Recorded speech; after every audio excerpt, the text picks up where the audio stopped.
Hallelujah hallelujah hallelujah. Hallelujah. प्रभु यीशु मसीह आप सभी को बहुत बरकत दे, बहुत आशीष दे। तो मैं वचन में से पढ़ना चाहता हूँ अय्यूब की पुस्तक 4 अध्याय उसकी 8 आयत। अय्यूब की पुस्तक 4 अध्याय उसकी 8 आयत हम पढ़ेंगे। और कृपया सभी अपने मोबाइल फोन स्विच ऑफ कर लें।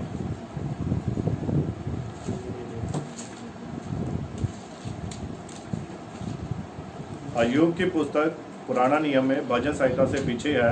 मेरे देखने में तो जो पाप को जोतते और दुख बोते हैं वही उसको काटते हैं। Hallelujah hallelujah hallelujah. हालेलुया। तो यहाँ पर हमने ये आयत पढ़ी है कि अय्यूब कहता है कि मेरे देखने में जो तो पाप को जोतते हैं और दुख को बोते हैं वही उसको काटते भी हैं। तो आइए हम छोटी दुआ में जाएंगे। इस वचन के लिए हम उस महान परमेश्वर से बरकत को मांगेंगे।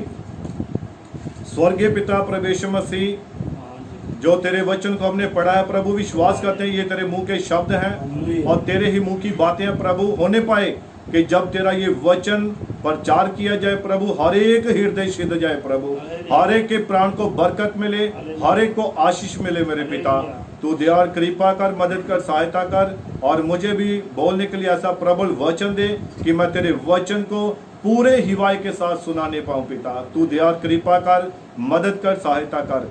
इस दुआ को प्रभु यीशु मसीह के नाम से मांगते हैं, आमीन। Hallelujah hallelujah. तो यहाँ पर जो हमने आयत पढ़ी है अय्यूब की कि मेरे देखने में तो जो पाप को जोतते हैं और बोते हैं वही उसको काटते भी हैं। अब निर्भर ये हमारे ऊपर है, ये आपके ऊपर निर्भर है कि आप क्या बो रहे हो, आप क्या उसको जमीन में गाड़ रहे हो। जो कुछ भी आप बीजोगे, जो कुछ भी आप बोगे वही बाहर निकलेगा, वही आप काटोगे। एक बार की बात है कि एक व्यक्ति ने अपने बगीचे में, अपने खेत में एक पेड़ लगा दिया और वो पेड़ जब फल देने लगा, जब उसने छोटा ही उसको लगाया, होते होते बड़ा हो गया और उस पेड़ को जो फल लगे वो फल एकदम कैसे थे, बिल्कुल जहरीले फल थे।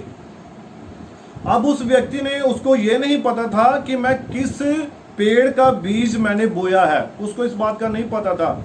उसने तो कोई बीज समझकर, कोई फल समझकर उस बीज को बो दिया, लेकिन जब वो बाहर निकला, बड़ा पेड़ हुआ और उसको फल लगे, और फल कौन से प्रकट हुए? वो जहरीले फल प्रकट हुए। अब हमारे समय के नबी ने कहा है कि आप जो कुछ भी बोते हैं वही आप काटते हैं। अब निर्भर हमारे ऊपर है कि हम क्या बोते हैं। ये एक दुनियावी कहावत भी बन चुकी है कि मनुष्य जो कुछ बीजता है वही काटता है। ये एक दुनिया में बहुत ज्यादा बोलने वाली एक कहावत भी है कि जो कुछ भी आप करोगे वही आप पाओगे। हालेलुया। तो ये बाइबल कह रही है, यहाँ पर खुदा का वचन कह रहा है कि मनुष्य जो कुछ भी बीजता है वही काटता है। अगर आप गेहूं बीजोगे तो क्या कभी आप ऊंट कटारे काटोगे? या आपको गेहूं के बदले में कुछ ऐसी वस्तु मिलेगी कि जो आपके जीवन को प्रभावित करे? लेकिन बाइबल कहती है कि जब आप जो कुछ भी बोते हो वही बाहर आता है। अब निर्भर आपके ऊपर है कि आप अपने जीवन में, अपनी जिंदगी में क्या बो रहे हैं। हालेलुया। आप अपने भाई बहनों के अंदर, अपने रिश्तेदारों के अंदर क्या बो रहे हैं? अपने कामों के द्वारा कौन से काम, कौन सी बातें आप उनके जीवन में बो रहे हो, वही सामने आएगा। Hallelujah hallelujah. एक और व्यक्ति था और उस व्यक्ति ने अपने आप को हमेशा सांपों के बीच में रखा और वो कहता था कि मुझे सांप मेरा कुछ भी नहीं बिगाड़ सकते। हालेलुया। और 40 साल तक वो व्यक्ति सांपों के साथ रहा, उनके बीच में ही रहा, वहीं पर उसने खाना पीना सब कुछ उसने वही करना। लेकिन जब उसका जीवन एक दिन अचानक खत्म हो गया तो किसके द्वारा खत्म हुआ? उन्हीं सांपों के द्वारा। एक दिन उस जहरीले सांप ने उसको काट लिया। अब जो कुछ उसने बीजा था, बोया था, वही उसने काटा। वो सांप बो रहा था, सांपों को पाल रहा था, सांपों के साथ रह रहा था। अब जब वो एक जहरीली वस्तु के साथ रह रहा है तो वो वहां पर कैसे जीवन पा सकता है? हालेलुया। वो जीवन पा ही नहीं सकता, क्योंकि वो बो ही जहर रहा था। वैसे ही हमारे मनुष्यों की जिंदगी में यही बातें हैं, क्योंकि ये खुदा का वचन है। देखने में, सुनने में ये हमें अच्छा लगता, लेकिन जब इसको जीना पड़े तब हमें पता लगता कि हम क्या जी रहे हैं, हम क्या बो रहे हैं। Hallelujah, hallelujah. मत्ती की अंजील 13 अध्याय आप 24 आयत उसका पढ़िए। मत्ती की अंजील 13 अध्याय 24 आयत।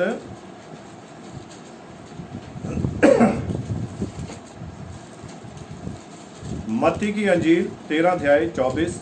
यीशु ने उन्हें एक और दृष्टांत दिया। और यहाँ पर यीशु मसीह उनको एक दृष्टांत दे रहा है, उनको बता रहा है। हाँ जी। स्वर्ग का राज्य उस मनुष्य के समान है। स्वर्ग का राज्य उस मनुष्य के समान है जिसने अपने खेत में अच्छा बीज बोया। जिसने अपने खेत में अच्छा बीज बोया। अब ये एक स्वर्ग का राज्य किस के समान है? ये उस मनुष्य के समान है जिसने अपने खेत में अच्छा बीज बोया। बीज अच्छा बो रहा है, लेकिन हुआ क्या? आप ध्यान से पढ़िए। पर जब लोग सो रहे थे तो उसका शत्रु आकर और उसका शत्रु आकर गेहूं के बीज जंगली बीज बोकर चला गया। गेहूं के बीजों के बीच में जंगली बीज बोकर चला गया। अब बोया तो उसने गेहूं, लेकिन ये जंगली बीज कौन बीज गया? ये दुष्ट का काम है, ये शैतान का काम है। जब कभी आप वचन से दूर होते हैं, खुदा के वचन से, खुदा की हजूरी से निकल जाते हैं, तो शैतान आपकी जिंदगी में जंगली बीज क्या कर देता है? बो देता है। उसको तो मौका देते हैं आप। जब कभी आप चर्च आना बंद कर देते हैं, जब कभी आप वचन को पढ़ना बंद कर देते हैं, जब कभी आप दुआ प्रार्थना करनी बंद कर देते हैं, शैतान क्या करता है? उसी वक्त आता है, वो आपके जीवन में गलत बीजों को बो देता है। और जब गलत बीज बाहर आते हैं तो हम कहते हैं कि अरे हमने तो दुआ भी की, प्रार्थना भी की, सब कुछ किया, तो फिर हमारे बच्चे हमारे कहने में क्यों नहीं है? फिर हमारा काम क्यों नहीं हो रहा है? हमारी जिंदगी में ये मुश्किल, ये परेशानी क्यों है? हालेलुया। ये किसका काम है? ये वैरी का, दुष्ट का काम है। वो आपकी जिंदगी में, आपके जीवन में चोरी छिपे आएगा। जो उसको समा मौका कब मिलता है? जब आप वचन से दूर होते हैं। अब अय्यूब की अगर जिंदगी में देखें तो अय्यूब क्या बोलता था? वो जब सुबह उठता था, वो सबसे पहला उसका काम क्या होता था? बाइबल कहती है कि पूरब देश में सबसे अमीर व्यक्ति था। आप इसको पढ़ लीजिए। जो अय्यूब था वो पूरब देश के जितने भी अमीर व्यक्ति थे, धनवान व्यक्ति थे, उन सभी में वो सबसे अमीर व्यक्ति था। और उसके पास भेड़, बकरियां, गधे, बैल, ऊंट, नौकर, चाकर बहुतायत के साथ थे। हालेलुया। अय्यूब की पुस्तक पहला अध्याय, भजन संहिता से पहले ये इसका पहला अध्याय पढ़ेंगे।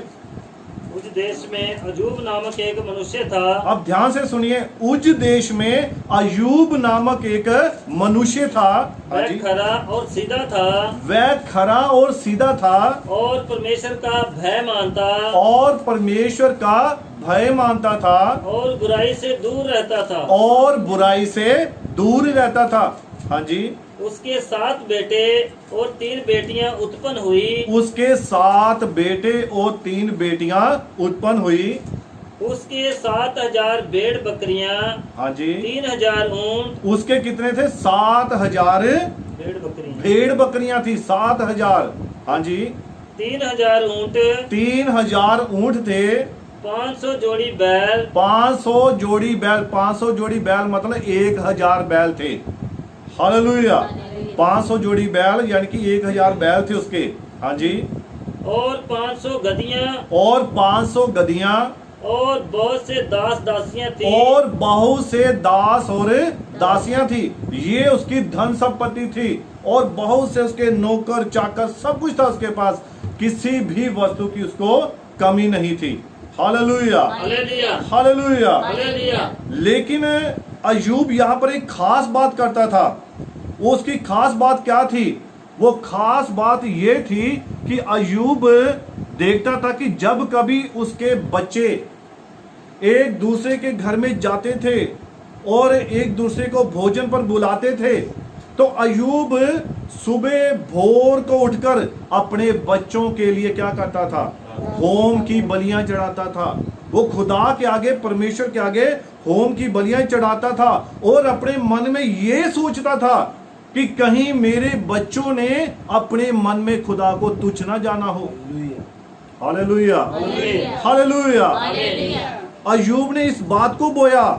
वो सुबह भोर को उठकर अपने बच्चों के लिए दुआ करता था, अपने बच्चों के लिए प्रार्थना करता था और वो धर्म को बो रहा था। तो बाइबल भी कहती है, हमारे समय का नबी कहता है कि अपने लिए धर्म को बोवो, धर्म को बीजो, ताकि तुम धर्म को ही काटो। अब अय्यूब यहाँ पर क्या कर रहा था? वो अपने लिए धर्म को ही बो रहा था, तो उसने अभी धर्म ही काटना था। लेकिन शैतान क्या करता है? वो नहीं चाहता है कि आपके जीवन में परमेश्वर की आशीष बनी रहे। वो नहीं चाहता है कि आप परमेश्वर के वचन में बने रहें। इसीलिए वो आपके जीवन से आपकी आशीषों को क्या करता है? खींच लेना चाहता है, चुरा लेना चाहता है। Hallelujah, hallelujah, hallelujah. हालेलुया। पढ़िए आगे भाई आप इसको। और 500 गधियां हाँ जी, और बहुत से दासियां थी, वरन हाँ जी। उसके पास इतनी संपत्ति थी वरन उसके पास इतनी संपत्ति थी कि देशों के लोगों में, पूर्व देशों के लोगों, एक देश नहीं, पूर्व देश के पूर्व साइड में जितने भी देश थे, सारे ही देशों में से देशों के लोगों में वह सबसे बड़ा था। सबसे अमीर और बड़ा व्यक्ति था। हाँ जी। उसके बेटे बारी बारी से एक दूसरे के घर में खाने पीने को जाया करते थे। उसके बेटे एक दूसरे के घर में बारी बारी आया जाया करते थे। हाँ जी। और अपनी तीनों बहनों को अपने संग खाने पीने के लिए बुलावा भेजते थे। हाँ जी। जब भोज के दिन पूरे हो जाते, और जब जब भोज के दिन पूरे हो जाते थे, तब अय्यूब उन्हें बुलाकर पवित्र करता। तब अय्यूब उन्हें बुलाकर क्या करता था? पवित्र करता था। अब देखिए ये क्या कर रहा था? ये अपने लिए क्या बोल रहा था? वो धर्म को बोल रहा था अपने लिए। अपने बच्चों को बुलाता था और उनके लिए दुआ करता था, उनके लिए प्रार्थना करता था। कहीं मेरे बच्चों के मन में कोई ऐसी बात ना आई हो। उन्होंने हो सकता है कि अरे ये तो हमारे पिता का ये संपत्ति है, ये तो हमारे पिता का दिया हुआ है, ये हमारे बाप दादाओं का दिया हुआ है। कहीं ऐसी बातों में घमंड में आकर उन्होंने कहीं परमेश्वर को तुच्छ ना जाना हो। Hallelujah, hallelujah. उन्होंने कहीं परमेश्वर को अपनी निगाह में तुच्छ ना जान लिया हो। तो वो क्या करता था? वो अपने बच्चों को लेकर आता था और उनको पवित्र करता था। अब पवित्र किस चीज के द्वारा हो सकते हैं? क्या संसार में कोई ऐसी वस्तु है जिसके द्वारा हम पवित्र हो सकते हैं? ये सिर्फ खुदा का वचन है। बाइबल भी कहती है कि तेरा वचन पवित्र है और तू तेरे वचन के द्वारा हमें क्या करे? पवित्र कर। परमेश्वर के मुख में से निकले शब्द हैं, यही हमें क्या करते हैं? पवित्र करते हैं, हमें पूरी तरह से शुद्ध कर देते हैं। तो वो खुदा का वचन बच्चों को सिखाता था।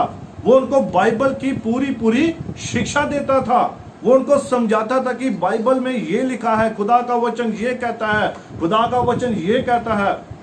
वो एक एक बात उनको समझाता था। हाँ जी, आगे बढ़िए। और बड़े भोर को उठकर उनकी गिनती के अनुसार होम बलि चढ़ाता था। और बड़े भोर को उठकर, यानी कि तड़के भोर के समय उठकर उनकी गिनती के अनुसार क्या करता था? होम बलियां चढ़ाता था। अब ये क्या कर रहा था यहाँ पर? वो अपने लिए धर्म को बो रहा था। अब अगर उसने धर्म को बोया तो धर्म को काटेगा भी। अब एक दिन क्या हुआ? एक दिन अचानक शैतान ने इसके जीवन में कार्य किया। अब शैतान नहीं चाहता, जैसा कि मत्ती के इंजील में पढ़ा 13:24 में, कि जब उस स्वामी ने अपने खेत में गेहूं को बोया तो गेहूं के साथ वो कटीली झाड़ियां कहां से आ गई? जंगली बूटी कहां से आ गई? जंगली पौधे कहां से आ गए? हालेलुया। शैतान नहीं चाहता है कि आप परमेश्वर की आशीष में बने रहें, तो वो क्या करता है, आपके जीवन में उन बीमारियों को, उन कष्टों को, उन परेशानियों को लेकर आता है। हालेलुया। तो यहां पर एक दिन क्या हुआ, अय्यूब की जिंदगी में भी शैतान ने काम किया। और शैतान ने क्या किया, उसने इसके जीवन से वो सारी ही आशीषों को छीन लिया। इसके बेटों को, इसकी बेटियों को नाश कर दिया, खत्म कर दिया। धन संपत्ति को जो दूसरे देश के लोग थे वो सब लूट कर ले गए। और शैतान ने क्या किया, अय्यूब को एकदम कंगाल कर दिया और इसके शरीर पर, पूरे शरीर पर क्या कर दिया, फोड़े निकाल दिए, जख्म ही जख्म कर दिए। हालेलुया। अब शैतान इसके जीवन में कार्य किया, लेकिन हुआ क्या, क्या अय्यूब परमेश्वर के खिलाफ बोला? जो अपने बच्चों के लिए धर्म बो रहा था, तो वो क्या अपने लिए कांटे बोता? हालेलुया।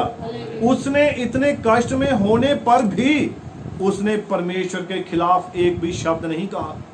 आज लोगों के ऊपर थोड़ा सा भी कष्ट आता है तो वो झट कहते हैं कि परमेश्वर को क्या हम ही मिले थे कष्ट देने के लिए? क्या हम ही हैं जो सारा दुख, तकलीफ, परेशानी हमारे ऊपर डाल दी? लेकिन अय्यूब जो विश्वास में पूरी तरह से भरा हुआ था, मजबूत था, सिय्योन पर्वत की तरह मजबूत था, उसके मुख में से कोई भी ऐसी बात नहीं निकली जो कि परमेश्वर के वचन के खिलाफ हो। हालेलुया।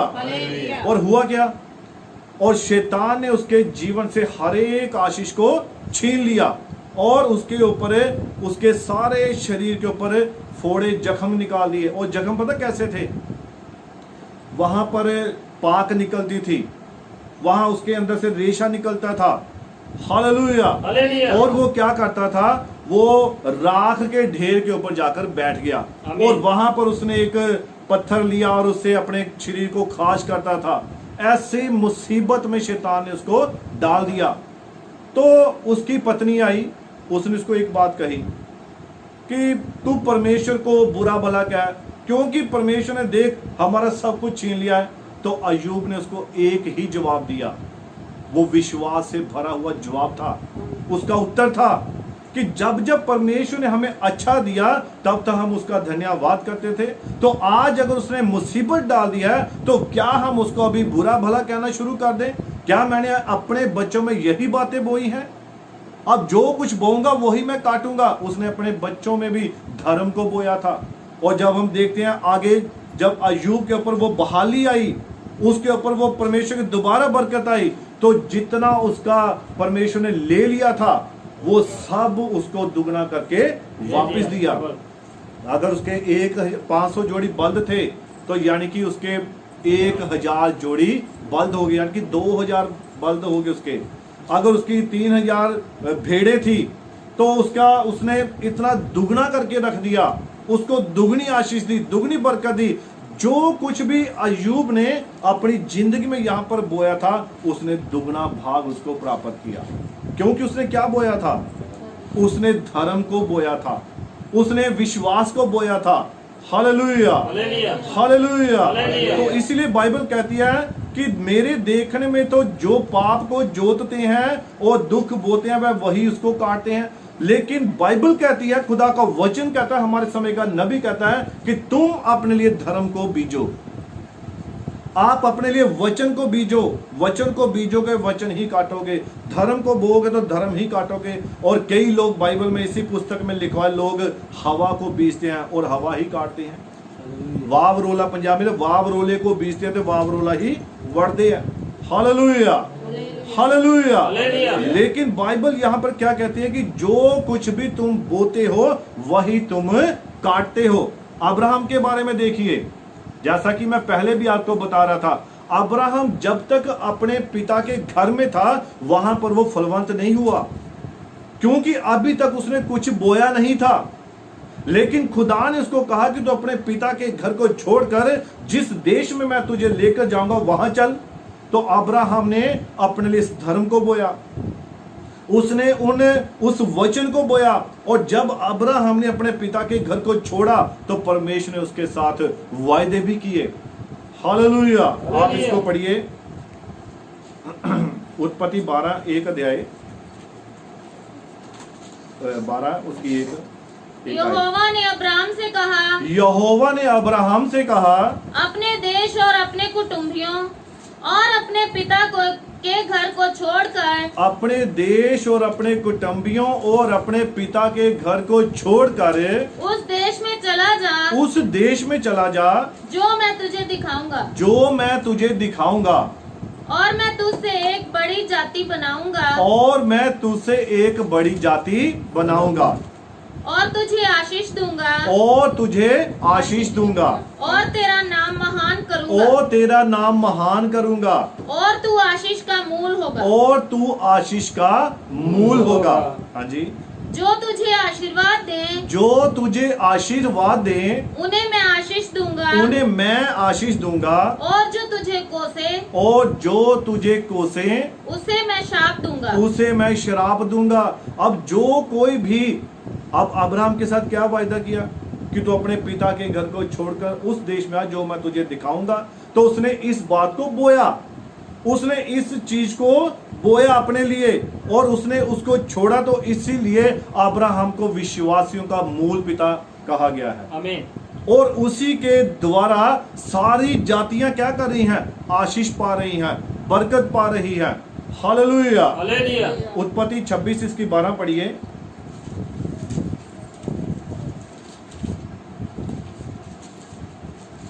26 अध्याय 12 आयत। फिर इज़हाक ने उस देश में जोता बोया। फिर इजहाक ने, जो कि अब्राहम का पुत्र था, जो उसका शारीरिक पुत्र था, फिर इजहाक ने उस देश में जोता बोया और उसी वर्ष में 100 गुना फल और उसी वर्ष में कितना पाया? 100 गुना फल 100 पाया। गुना फल पाया। उसने, इसहाक ने, अब जो अब्राहम ने क्या बोया? उसने धर्म बोया। अब धर्म आगे कहां पर प्रकट हुआ?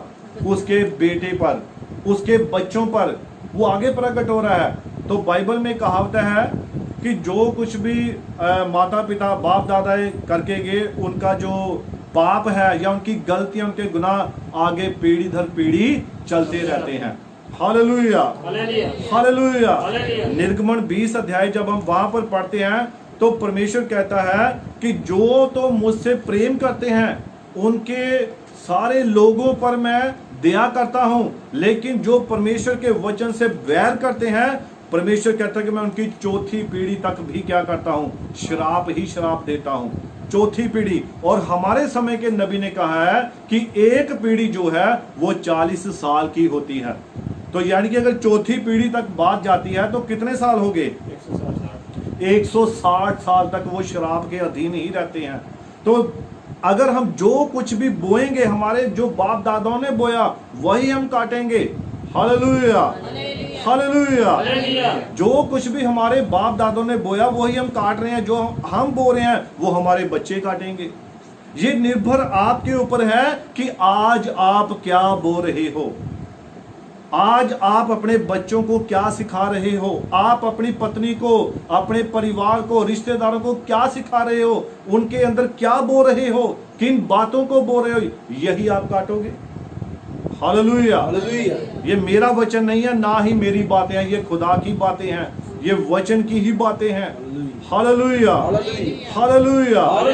तो इसहाक ने कितना, अगर अब्राहम ने धर्म को बोया तो इसहाक ने कितना धर्म काटा? 101%।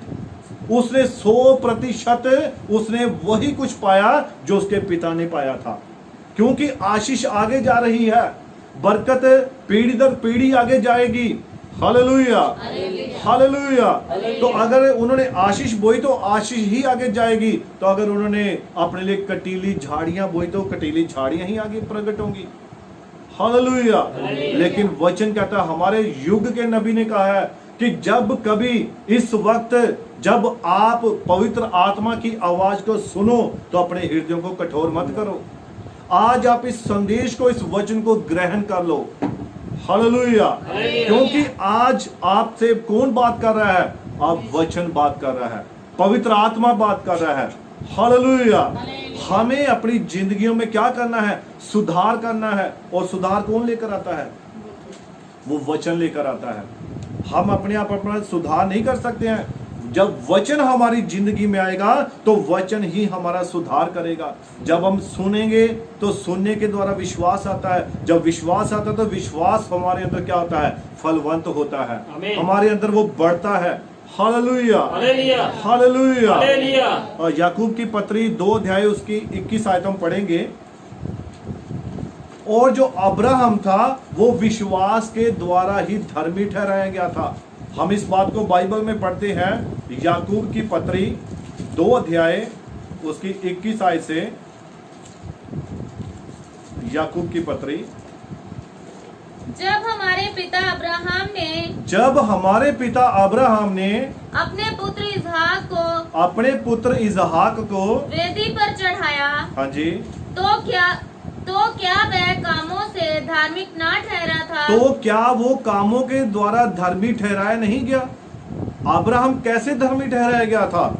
उसने अपने विश्वास को प्रकट करके बताया। Hallelujah, hallelujah. इसहाक उसको कितने समय के बाद ये पुत्र प्राप्त हुआ था? 25 साल के बाद। उसको 100 साल की उम्र में मिला था, लेकिन 25 साल का उसे इंतजार करना पड़ा था। हालेलुया।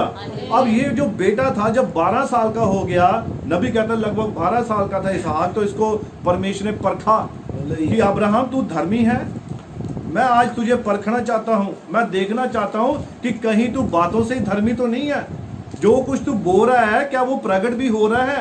परमेश्वर इस बात को उसमें देखना चाहता था। हालेलुया।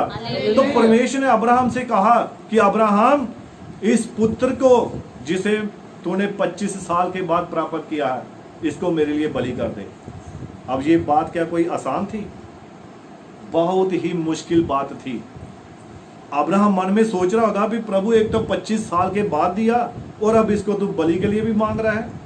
अब अब्राहम क्या था? विश्वासियों का मूल पिता था। हालेलुया। अब्राहम क्या था? विश्वासियों का मूल पिता था। तो अगर पिता का स्वभाव विश्वासी है तो विश्वास प्रकट भी होना चाहिए, उसका प्रकटीकरण भी होना चाहिए, तभी वो विश्वास गिना जाएगा। अगर मैं विश्वास करूं भी परमेश्वर है लेकिन मैं उन बातों का विश्वास ही ना करूं तो इसका मतलब मेरे लिए फिर परमेश्वर नहीं है। अगर परमेश्वर का झूठ नहीं बोलना है तो अगर मैं बोल रहा तो इसका मतलब मैं उसके वचन की अनआज्ञाकारी कर रहा हूं, उसके वचन के खिलाफ हूं। जैसा कि निर्गमन 20 उसका 7 आयत में या 8 आयत में हम पढ़ते हैं, परमेश्वर कहता है कि तुम मेरे नाम को व्यर्थ मत लो।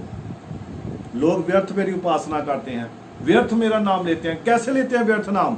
पहले भी मैं बता चुका हूं कि जो वचन परमेश्वर हमें देता है, जब हम उसे मानते ही नहीं है, उसे पूरा ही नहीं करते हैं, तो हम उसका नाम को व्यर्थ ही ले रहे हैं, हम उसकी व्यर्थ उपासना कर रहे हैं। तो अब्राहम के यहां पर विश्वास को परमेश्वर ने परखा। उसने कहा कि अब्राहम, मैंने तुझे विश्वासियों का मूल पिता इसलिए बनाया, अब मैं तुझे बनाना चाहता हूं असली पिता। अभी देख, सचमुच तू विश्वासियों का मूल पिता है, तू अपने इस धर्म को प्रकट करके भी दिखा कामों के द्वारा। तो अब परमेश्वर ने अब्राहम से क्या कहा कि अपने पुत्र इसहाक को क्या कर, मेरे लिए बलि कर। अब ये सबसे मुश्किल बात थी। अब यहां पर अब्राहम का प्रकटीकरण था, यहां पर उसके विश्वास का प्रकटीकरण था कि कहने से, प्रभु अगर तू कहे तो मैं तेरे लिए जान भी दे दूं, जैसे पतरस कह रहा था। और प्रभु तू कहे तो मैं ये भी कर दूं, मैं वो कर दूं, मैं ये कर दूंगा, मैं ऐसा कर दूंगा। लेकिन जब करने की बारी आई तो मुकर के, मैं तो जानता भी नहीं भी यीशु कौन है। भाई पतरस मुकर गया, इनकार कर गया, मैं तो यीशु को जानता भी नहीं हूं, कौन है यीशु। प्रकटीकरण के द्वारा ही आपका विश्वास प्रकट होता है। जिस बात का विश्वास कर रहे हो वो आपकी जिंदगी में होनी भी चाहिए। हालेलुया। तो यहां पर अब्राहम क्या कर रहा था? परमेश्वर ने उसको क्या कहा कि अपने पुत्र इसहाक को मेरे लिए बलि कर। तो लिखा कि अपने इस काम के द्वारा ही वो धर्मी ठहराया गया। उसने इसको करके भी दिखाया और अपने बेटे को मोरिया पर्वत पर ले गया उसको बलि करने के लिए। और नबी कहता है जिस पर्वत के ऊपर वो लेकर गया था वहां पर कोई भी जंगली जानवर जा ही नहीं सकता था, असंभव था। फिर वहां पर इतने ऊंचे पहाड़ पर कोई और दूसरा जानवर या कोई मनुष्य, कोई ऐसी चीज, कोई पशु पक्षी वहां पर पहुंच नहीं सकता था उस पहाड़ के ऊपर। लेकिन जब उसको बलि करने के लिए, अपने पुत्र को उसने बलि करने के लिए उस वेदी पर रखा, हालेलुया। तो जैसे ही वो उसको छुरी मारने लगा, उसको घात करने लगा, उसको बलि करने लगा, तो परमेश्वर ने उसको रोक दिया। और उसने क्या देखा कि झाड़ियों में एक मेढ़ा जो है वो फंसा हुआ, उसके सींग फंसे हुए। तो नबी कहता वो कहां से आ गया? वो जो वहां पर मेढ़ा था वो कहां से आ गया? वो यीशु मसीह था। आमीन। वो हमारा सामर्थी परमेश्वर था आमीन। जो वहां पर प्रकट हुआ और उसके पुत्र के बदले उसने अपने आप को बलि किया था। आमीन। हालेलुया। हालेलुया। वो आपके विश्वास को देखता है, वो आपके विश्वास का प्रकटीकरण देखता है। जब अब्राहम ने अपने विश्वास का प्रकटीकरण दिखाया तो यीशु मसीह ही सामने प्रकट हुआ, वो दृश्य पर आ जाता है। हाँ, आगे पढ़ लीजिए इसको।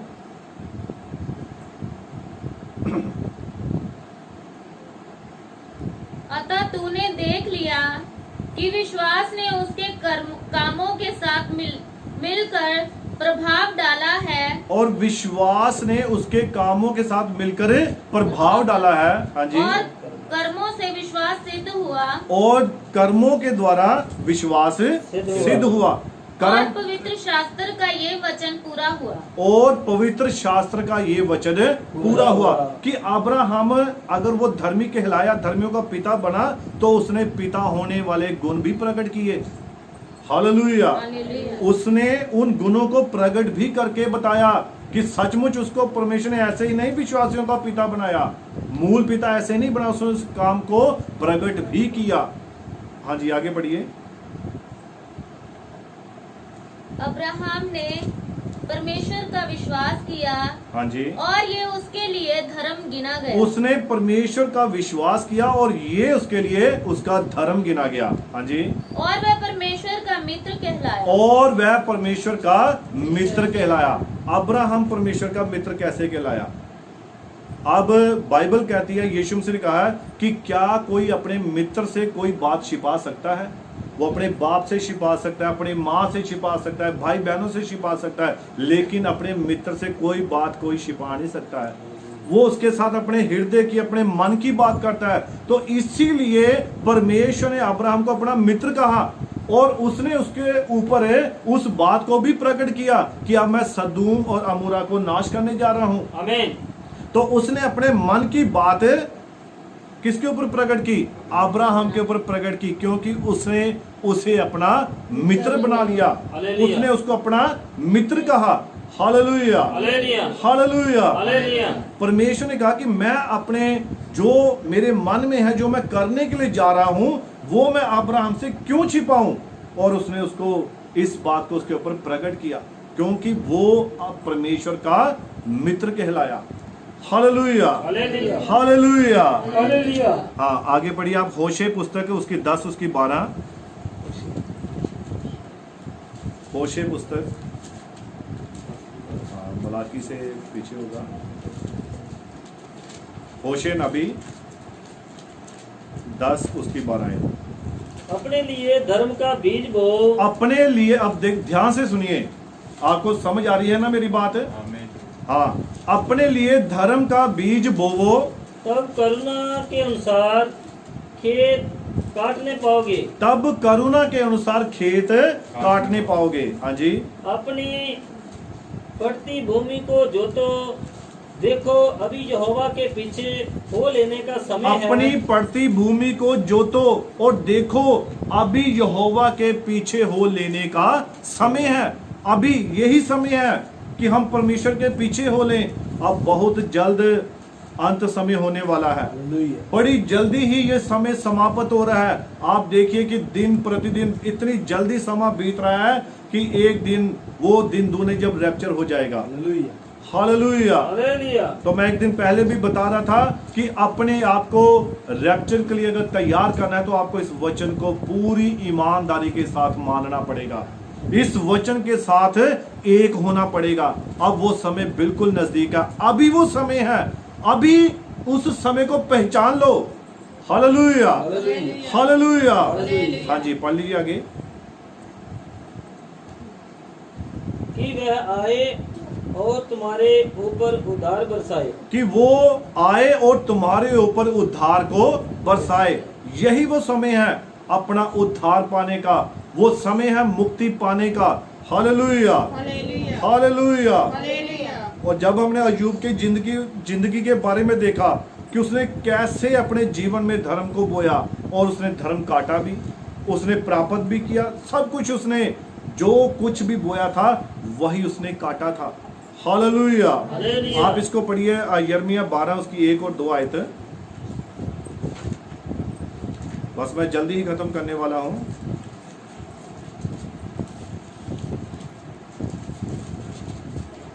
यिर्मयाह की पुस्तक, यिर्मयाह नबी उसकी 12 अध्याय 1 और 2 आयत। हे यहोवा, यदि मैं तुझसे मुकदमा लड़ूं, हे यहोवा, यदि मैं तुझसे मुकदमा लड़ूं तो भी तू धर्मी है। तो भी तू धर्मी है। मुझे अपने साथ इस विषय पर वाद विवाद करने दे। मुझे अपने साथ इस विषय पर वाद विवाद करने दे। दुष्टों की चाल क्यों सफल होती है? दुष्टों की चाल क्यों सफल होती है? अब यहाँ पर यिर्मयाह नबी पूछ रहा है परमेश्वर से कि प्रभु, दुष्टों की चाल क्यों सफल होती है? वो दिनों दिन कैसे बढ़ते जाते हैं, कैसे फलवंत हो जाते हैं? हाँ जी। क्या कारण है कि विश्वासघाती बहुत सुख से रहते हैं? ये क्या कारण है कि विश्वासघाती जो कि परमेश्वर के वचन को नहीं मानते, नहीं सुनते, और वो इतनी जल्दी क्या हो जाते हैं? फलवंत हो जाते हैं, बढ़ जाते हैं। हाँ जी। तू उनको बोता और वे जड़ भी पकड़ते। तू उनको बोता भी है और जड़ भी पकड़ लेते हैं वो दुष्ट। ये दुष्टों के बारे में बात हो रही है, ध्यान से सुनिए आप सभी। वे बढ़ते और फलते भी हैं। वह बढ़ते भी हैं और फलते भी हैं। हाँ जी। तू उनके मुंह के निकट है। तू उनके मुंह के निकट तो है। हाँ जी।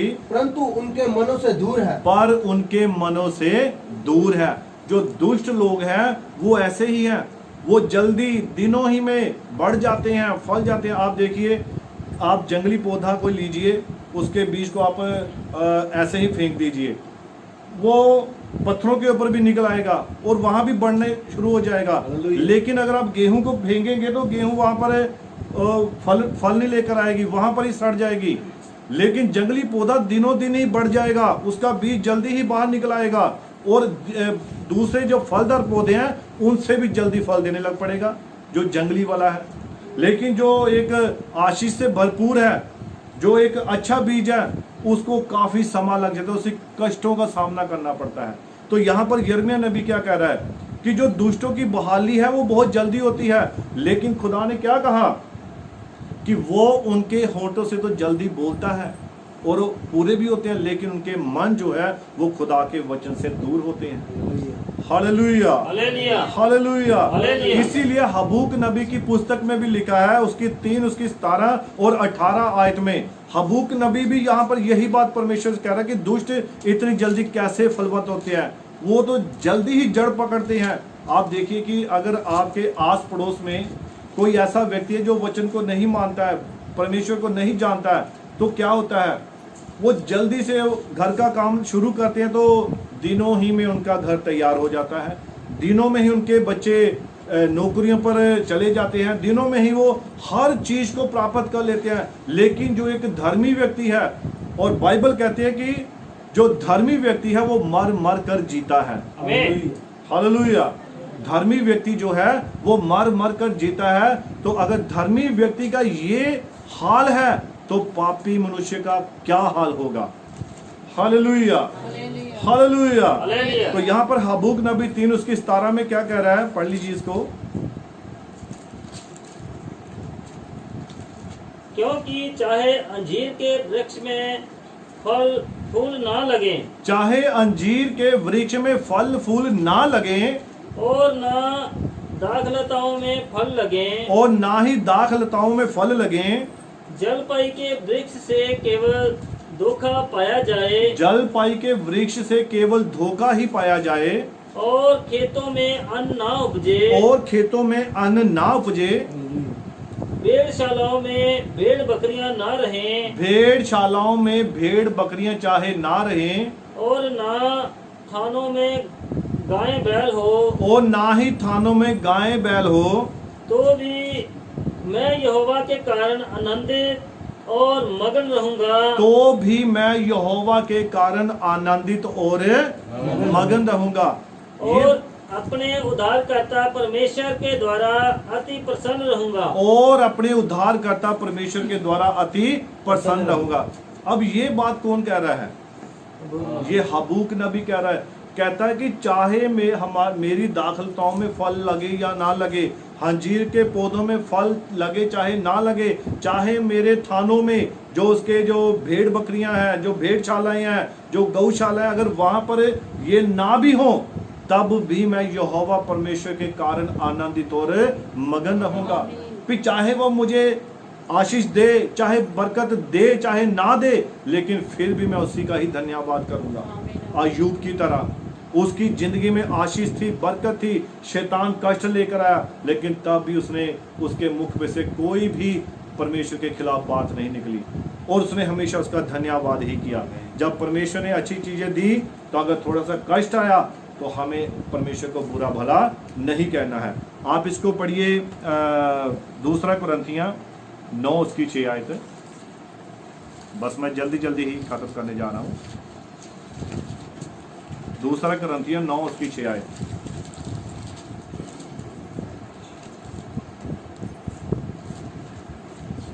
परंतु बात यह है, जो थोड़ा बोता है वह थोड़ा काटेगा। परंतु बात यह है कि जो थोड़ा बोता है वो थोड़ा ही काटता है। अभी देखिए, एक बात मैं समझाना चाहता हूँ आपको। मलाकी की अंजील में लिखा है, सारे दसवंश मेरे मोदी खाने में लाओ और ऐसा करके मुझे परखो, फिर देखो कि मैं तुम्हारे लिए आकाश के झरोखे खोल कर तुम्हारे लिए अपरंपार वर्षा करता हूं या नहीं करता। Hallelujah, hallelujah. यहाँ थोड़ा ध्यान से सुनने वाली बात है। प्रभु आप सभी को बरकत या आशीष दे। परंतु बात यह है कि जो थोड़ा बोता है वो थोड़ा ही काटता है। अगर आप एक खेत में कणक बोएंगे तो आपको क्या 10 खेत की कणक मिलेगी? ऐसा नहीं होता है। लेकिन अगर आप प्रभु में होकर एक भी वस्तु चर्च में अपने दास को, अपने सेवक को देते हैं, तो वो आपकी 10 गुना 100 गुना परमेश्वर वापस देता है, 2 गुना करके वापस देता है। Hallelujah, hallelujah, hallelujah. हालेलुया। वो क्या करता है? दुगना करके ही हमें वापस देता है। तो मैं बता रहा था कि एक बार किसी गांव की बात है, दसूहा की। तो वहां पर उनके जो भैंस थी वो दूध नहीं दे रही थी और काफ़ी समय से वो कभी उसने परेशान थी, मतलब कि उसको कभी बच्चा भी नहीं हुआ उसके। लेकिन जब भी उसको ऐसी मुसीबत होती, वो उसके घर वाले जो थे वो साथ में प्रार्थना करवाने के लिए चले जाते थे। और जब वो प्रार्थना करवाने के लिए गए तो एक दिन क्या हुआ कि उन्होंने जब प्रार्थना की तो उस भैंस के जो जहाँ पर वो बंधी हुई थी वहाँ से इतने सारे तावीत निकले, जो कि हो सकता है किसी ने जादू टोना करके बांध दिया हो, जिसकी वजह से वो भैंस जो थी वो आगे बच्चों को जन्म नहीं दे पा रही थी। लेकिन जब वो भैंस, उसने फिर जब प्रार्थना हुई और वो तावीत निकले और उसने फिर आगे जन्म दिया और उन्होंने सबसे पहले जो बरकत थी, जो आशीष थी, वो उन्होंने आकर वापस भी चढ़ाई, फिर खुदा के पास परमेश्वर को दी। अब ये हर विश्वासी के जीवन में परमेश्वर काम करता है। जब कभी हम खुदा के जीवन में काम करते हैं, खुदा हमारे जीवन में काम करता है, तो वो हमें दुगनी आशीष ही वापस देता है। तो यीशु मसीह कह रहा है कि मुझे परख कर देखो। Hallelujah, hallelujah, hallelujah. हालेलुया। अभी कुछ दिन पहले भाई बल्लिया, इनकी गाय की पूंछ काट दी गई थी और उसके ऊपर जादू टोना कर दिया गया था और कह रहे थे कोई भी बांध नहीं हमारे पास लग रही। क्यों सिस्टर, ऐसी बात है? तो जैसे ही प्रार्थना की, उस दिन बंदगी की छोटी सी, तो अगले दिन ही दूध लगवाने वाले आगे फिर हमारे बांध लगवाइए। ये परमेश्वर की ही आशीष, परमेश्वर की ही बरकत है। फिर जो कुछ हम बोते हैं वही हम काटते हैं। हालेलुया। हाँ, समय लग सकता है हमें कोई चीज प्राप्त होने में, समय लग सकता है, टाइम लग सकता है, लेकिन हम परमेश्वर में कभी भी शर्मिंदा नहीं हो सकते हैं। Hallelujah, hallelujah. तो 1 कुरिन्थियों 9 उसकी 9 में आप पढ़िए। 1 कुरिन्थियों 9 अध्याय उसकी 9 आयत। जैसा लिखा है, उसने बिखेरा और उसने कंगालों को दान दिया। पहला कुरिन्थियन 9 अध्याय उसकी क्या व्यवस्था भी यही नहीं कहती? हाँ जी, क्योंकि मूसा की व्यवस्था में लिखा है, हाँ जी। दावते समय चलते हुए बैल का मुंह ना बांधना। क्या व्यवस्था भी यही नहीं कहती कि दावते समय बैल के मुंह को मत बांधना? कि जब बैल खेत में काम करता है तो क्या उस वक्त उसके मुंह को बांधा जाता है? ना, उसके मुंह को नहीं बांधते हैं, क्योंकि वो मेहनत कर रहे हैं। किसके लिए मेहनत कर रहा है? किसान के लिए, अपने मालिक के लिए। हालेलुया। वो उसके लिए क्या कर रहा है? मेहनत कर रहा है, तो इसलिए उसके मुंह को मत बांधना। हाँ जी। क्या परमेश्वर बैलों ही की चिंता करता है? तो क्या परमेश्वर बैलों ही की चिंता करता है? हाँ जी। या विशेष करके हमारे लिए कहता है? या विशेष करके उसने ये बात हमारे लिए कही है? हाँ जी। हाँ, हमारे लिए ही लिखा कहता गया, हाँ, ये बात हमारे लिए ही लिखी गई है। हाँ जी, क्योंकि उचित है हाँ जी। कि जोतने वाला आशा से जोते। क्योंकि ये बात सच्ची है, उचित है, बिल्कुल दुरुस्त है कि जोतने वाला आशा के साथ जोते। हाँ जी, दामने वाला भागी होने की आशा से दामनी करे। हाँ जी। अतः जबकि हमने तुम्हारे लिए आत्मिक वस्तुएं बोई, अतः जबकि हमने तुम्हारे लिए आत्मिक वस्तुएं बोई, तो क्या ये कोई बड़ी बात है तो क्या ये कोई बड़ी बात है?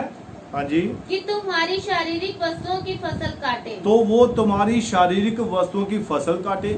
अब देखिए, ध्यान से सुनिए थोड़ा, बस मैं खत्म करने जा रहा हूं।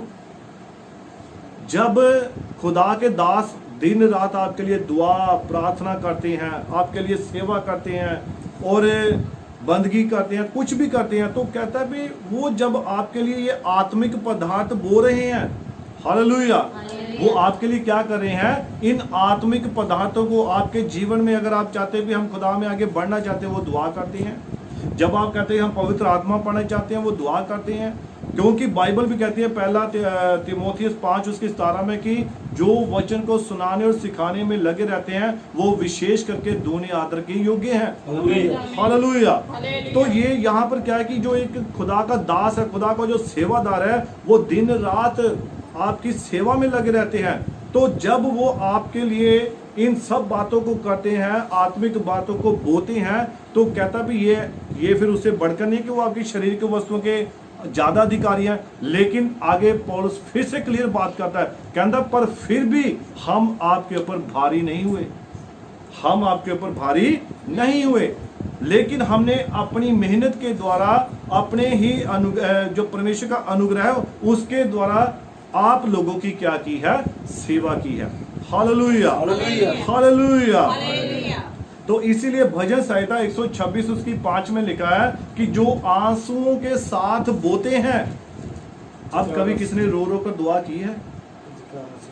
हाँ, मैं जानता हूं कि यहाँ कुछ ऐसे भाई बहन हैं जो आंसुओं के साथ दुआ करते हैं। तो बाइबल कहती है, परमेश्वर कहता है कि मैंने तुम्हारे आंसुओं को अपनी कुप्पी में इकट्ठा कर रखा है। ये आपके आंसू, जब आप रो रो कर दुआ करते हैं, आंसू बहते हैं, तो परमेश्वर आपके इन आंसुओं को अपनी कुप्पी में इकट्ठा करता है। उसको पता है कि कौन वचन के लिए ज्यादा आंसू बहाया है, किसने खुदा के वचन के लिए अपने आंसुओं को बहाया है। तो लिखा कि जो आंसुओं के साथ बोते हैं वो जय जयकार करते हुए लवने भी पाएंगे, काटने भी पाएंगे। हालेलुया। वो अपनी अंकवार इतनी जेब में इतने से बीज लेकर जाएंगे, लेकिन अपनी पूलियां भरते हुए उनको उठाकर वापस आएंगे। थोड़ा सा लेकर जाते खुदा के पास, लेकिन खुदा दुगना करके वापस देता है। ऐसा हमारा परमेश्वर है। और अय्यूब कहता है कि मेरे देखने में तो ये आता है कि जो लोग दुख बोते हैं वो दुख ही काटते हैं, जो लोग पाप को बोते हैं वो पाप ही काटेंगे। लेकिन बाइबल कहती है, खुदा का वचन कहता है कि अपने लिए धर्म को बोवो और धर्म को ही काट नहीं पाओगे। अपने लिए विश्वास को बोवो तो आप विश्वास को ही प्राप्त करोगे। जो कुछ भी आप प्रार्थना को बोइए। प्रभु, आप कहिए कि प्रभु मैं प्रार्थना में बने रहना चाहता हूँ, तो यीशु से आपको प्रार्थना में बनाए रखेगा। प्रभु मैं तेरे वचन में आगे बढ़ना चाहता हूँ, प्रभु मैं तेरी स्तुति करनी चाहती हूँ, मैं तेरा महिमा करनी चाहता हूँ। आप परमेश्वर को इन बातों को बोलिए, प्रभु मेरे जीवन में आशीष दे, मेरे जीवन में बरकत दे। आप इन बातों को खुदा से मांगिए, वो आपके जीवन में जो कुछ भी आपको बोएंगे वही आप काटोगे। अगर जो कुछ भी आप गलत बीज बीजते हो तो गलत बीज को ही काटोगे। प्रभु यीशु मसीह इस वचन के द्वारा आप सभी को बहुत सारी बरकत दे, बहुत सारी आशीष दे। मेरी ओर से आप सभी को जय मसीह की। खुदा आपको बरकत दे।